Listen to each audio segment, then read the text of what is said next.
The public is conditioned to watch the skies for incoming missiles. This is a doctrinal error.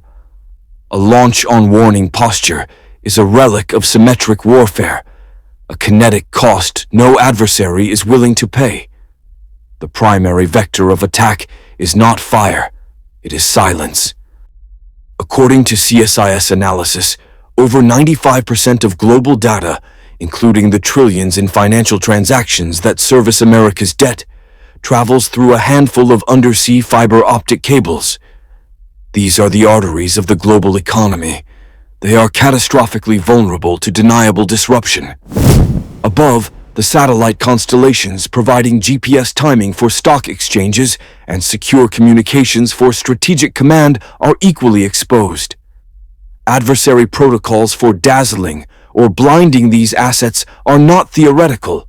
They are operational, part of a hybrid warfare doctrine that is now, per RUSI, indistinguishable from politics. The objective is not to defeat the American military. It is to sever its nervous system, to create a blind leviathan, a nation-state with unparalleled kinetic power, but unable to see threats, command its forces, or manage the liquidity of its own $38 trillion debt liability. The solvency crisis becomes a mathematical certainty. The motive is not strength, it is weakness. Protracted kinetic conflict is a drain on state solvency. CSIS analysis confirms that for Russia, the war in Ukraine is not simply a military campaign. It is a domestic liability, an unpopular financial black hole that erodes political stability. This is the critical lesson adversaries have internalized. A direct, symmetric war against a Western-backed power is a mathematical path to ruin. When a state faces a solvency crisis, its strategic calculus pivots. The war itself becomes the primary driver for innovation in asymmetric warfare. Why spend billions on a tank corps that can be neutralized by a few $100,000 in advanced missiles? The cost-benefit analysis becomes ruthlessly clear. The adversary is forced to find a vector where the U.S. is over-leveraged and they are underinvested. That vector is finance. This is not theory. It is observable doctrine. Russian strategy now treats hybrid warfare as indistinguishable from politics. This provides the operational blueprint. The weapon system for this blueprint is now being assembled. The proposal by India's central bank to link BRICS's digital currencies is not a friendly economic experiment. It is the construction of a parallel financial protocol designed specifically to bypass and ultimately target the US dollar system. The target is pre-selected. Watchdog reports confirm a US debt crisis is almost inevitable, with the $38 trillion liability growing faster than the economy itself. Adversaries did not create this vulnerability. They are simply building the weapon to exploit it. The motive is a cold, rational calculation. Triggering a U.S. solvency crisis is exponentially cheaper and politically safer than engaging in a kinetic conflict. It forces the superpower to collapse inward, achieving geopolitical objectives without firing a single shot. The kinetic cost curve has inverted. This is the central mechanism of asymmetric escalation. Analysts at the Royal United Services Institute, or RUSI, calculate the asset-to-threat cost ratio. On one side, a $5 million main battle tank, a pinnacle of industrial-era military leverage. On the other, a $500 first-person view drone. This is not a balanced equation. It is a mathematical certainty of asset liquidation. This phenomenon is called the democratization of violence. The term is clinical. It signifies the collapse of the barrier to entry for projecting lethal force. The same logic that allows a cheap drone to neutralize an expensive tank is now being applied to America's systemic financial liabilities. The protocol is identical. Use a low-cost, distributed, asymmetric weapon to trigger a solvency crisis in a high-cost, centralized legacy system. The geopolitical hotspots flashing across your screen are not the source of the threat. They are the laboratories. CSIS analysts identify these as gray zones, areas where adversary protocols are tested with plausible deniability. They are symptoms, not the cause. A State Department Level 3 travel advisory for a nation like Bangladesh is not a standalone event. It is a data point. These proxy zones are used to measure the kinetic cost of non-kinetic actions. They are staging grounds to refine vectors of systemic disruption before they are deployed against a primary target. This operational doctrine, where hybrid warfare becomes indistinguishable from politics, allows for the quiet construction of financial weapons.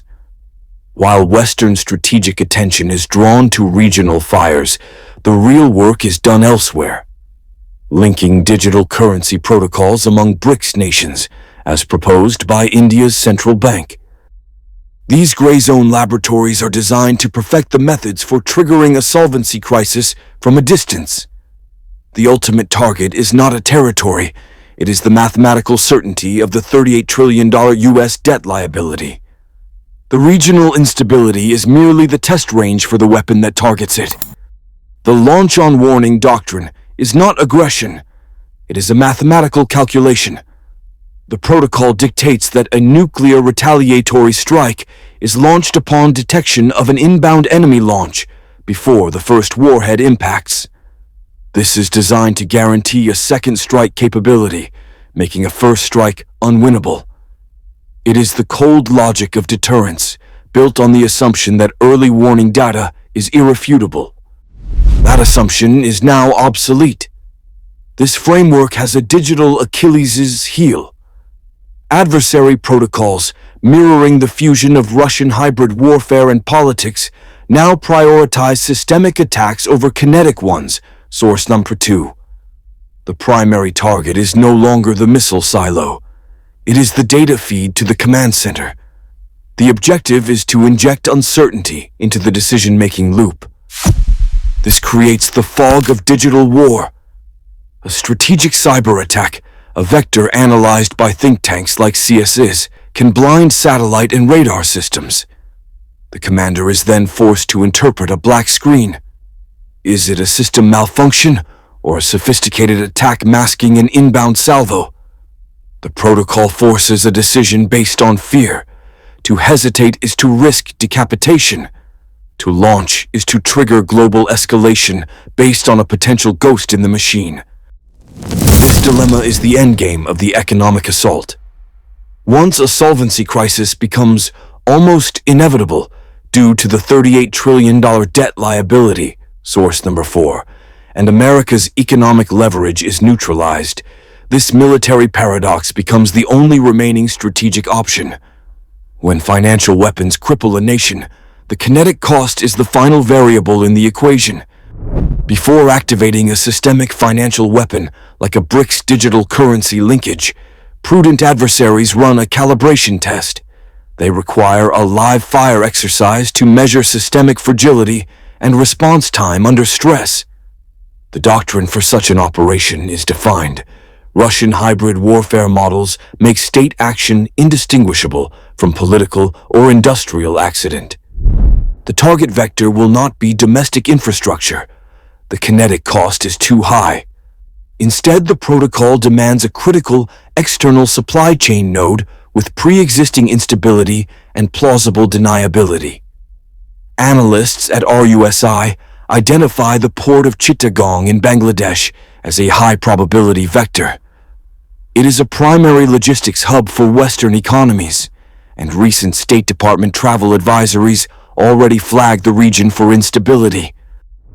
The forecast: within the next 12 months, expect a catastrophic, multi-day failure of the port's primary data and logistics processing center. It will not be a bombing. It will be presented as a cascading server failure, a localized grid collapse, or an undersea cable severing. Attribution will be impossible. The objective is not to destroy the port, but to measure the shockwave through global supply chains and gauge the liquidity stress on U.S. importers. It is a range-finding shot before targeting the $38 trillion debt liability. It is a test to see if the system is brittle enough to break.